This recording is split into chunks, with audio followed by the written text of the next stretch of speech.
Hello, what's going on? Been a few weeks since I made a video, and I got this guy in. This is a Manly Wasp in s90v.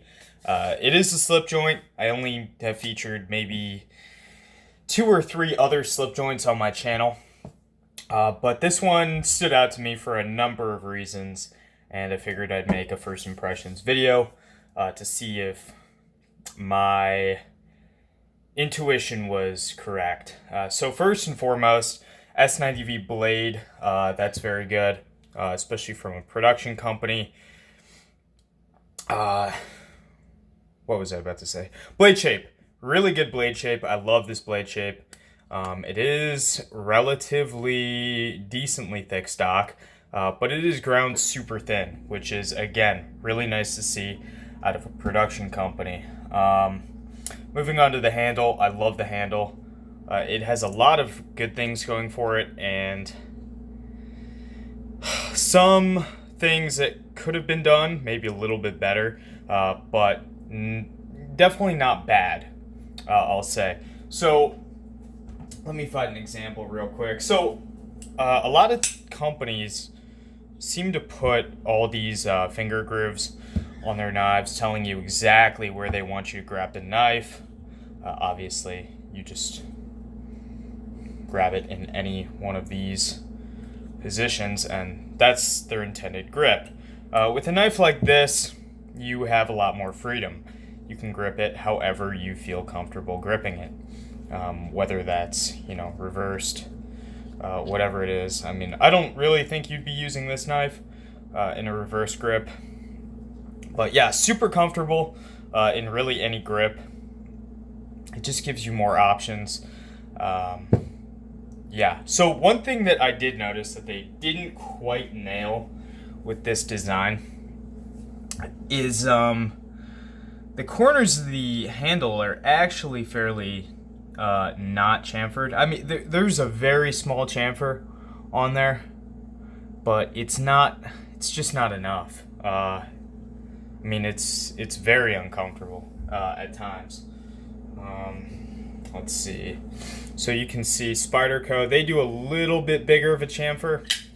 And even though it is marginally bigger, it's not bigger by much on this military.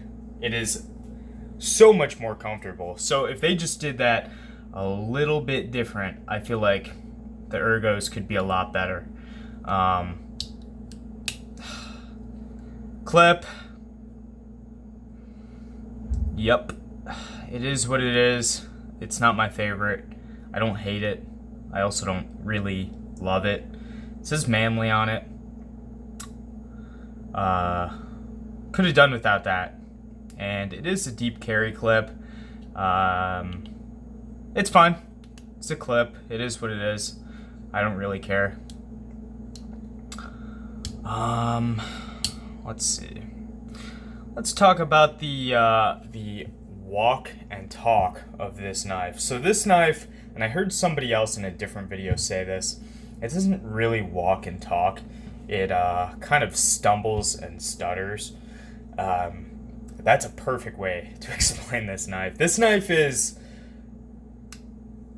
almost, I don't want to say more dangerous than another, or here. So check this out. Hinderer Slippy. It's another slip joint, obviously no lock. There's not even a half stop with this. This knife is mindlessly easy to open and close. Never been cut once. I carry this guy almost every day. Perfect. Here's another. This is a Benchmade proper slip joint. Has a half stop. I like this so much more than I like this. What's it have? 1, 2, 4, 5 different positions that it can engage in. It's just, it's a lot. It really is. Maybe some people like it. I'm not one of them.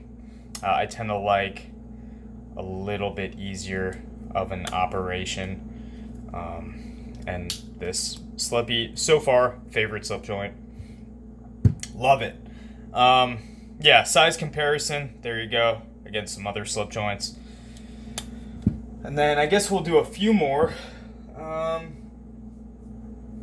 Here it is against the Chris Reeves Sabinza 21 XM18. There you go. And then I can only do knives that I actually own. So here it is against a SNG and then an LUDT. I think it is about a 3-inch blade on the Manly. And we'll do one more. Why don't we do the Anthem, Benchmade Anthem, and then the Spyderco Military. So you can see smaller knife compared to what I typically carry and use. And yeah, not a bad thing. Definitely not a bad thing. I've grown to really appreciate smaller knives. And I think this one is really, actually, I mean, so here's the reason why I don't mind how small it is. With a lot of knives, and the Benchmade proper falls into the same category as this knife. You can see no finger grooves, no bizarre, weird shit going on. I have actually ample room on this handle. If I grip it up here, I have, you know, I have a decent amount of room. So, really, with a lot of smaller knives, and I'm trying to think of, okay, so here we go.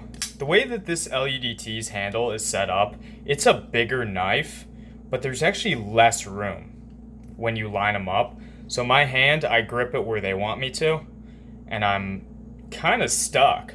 I could grip back like this, sure.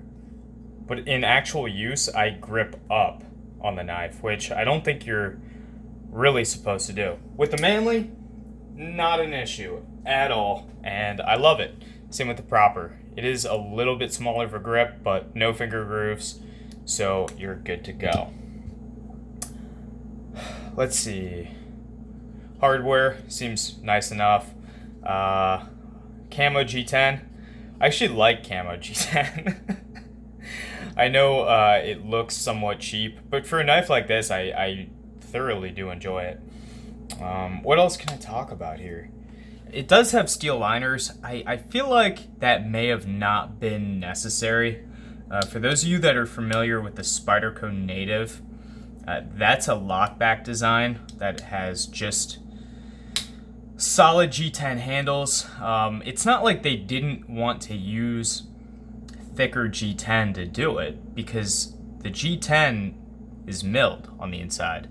So they had the thickness of G10 that they needed anyway to just leave it linerless, and they still decided to put liners in it, which, I don't know. It's like, do you really need liners in a non-locking knife like this? It's quite clearly designed to be a high-performance cutting tool. I have all kinds of tape on the blade and fingerprints and stuff. But yeah, sort of doesn't make sense. Another thing I really like, no jimping at all. So nice to see that. That makes me so happy. Especially, it's a slip joint, and I can't say it enough. Why fucking put jimping on a slip joint? This G10 is more than enough. With this finger groove, more than enough. And with this knife, another example of why I don't like finger grooves. So, what ends up happening with this guy is we lose a bunch of cutting edge with this choil right here. For a knife this small, I guess it doesn't matter. But they put this giant finger groove, which took all of this area of the handle out of the equation. So, less of a grip, but then again, it is a slip joint, and it's typically only for light use. So, again, does it really matter that much? Am I just being picky? You decide, but yeah. So I am going to be carrying this, doing an s90v rope cut test, and getting back to you guys with a full-length review or analysis of it. And yeah, thank you guys so much for watching, and I will see you in the next video. Bye.